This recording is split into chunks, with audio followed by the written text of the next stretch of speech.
চিত্রনায়িকা শবনম বুবলি সিনেমা ক্রমাগত ফ্লপ করা নির্মিতব্য একটি ছবি থেকে তাকে বাদ দেন পরিচালক এমডি ইকবাল। তবে এই প্রসঙ্গে বুবলির দাবি, ছবি থেকে তিনি নিজেই সরে দাঁড়িয়েছেন। এর কারণ হিসেবে জানিয়েছেন সাকিব খানকে নিয়ে ইকবালের আপত্তিকর মন্তব্য, আর সাকিবকে নিয়ে যে আপত্তিকর ও অসম্মানজনক কথা বলবে তার সঙ্গে সম্পর্ক রাখবেন না বুবলি।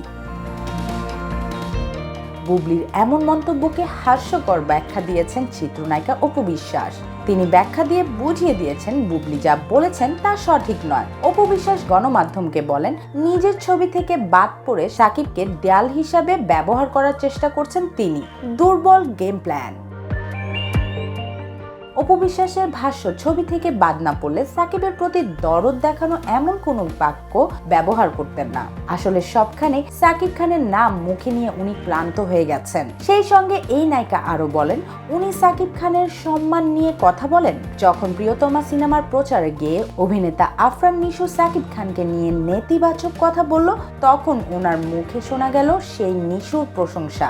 সেই সময় কিভাবে সাকিবকে নিয়ে বাজে মন্তব্য করা একজন মানুষের পক্ষে সাফাই গেলেন তিনি।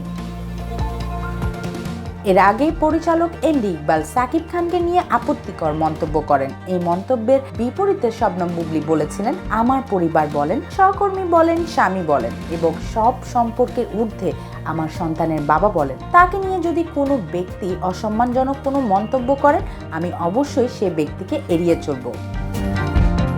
মেহনাজ খান, বার্তা24.com।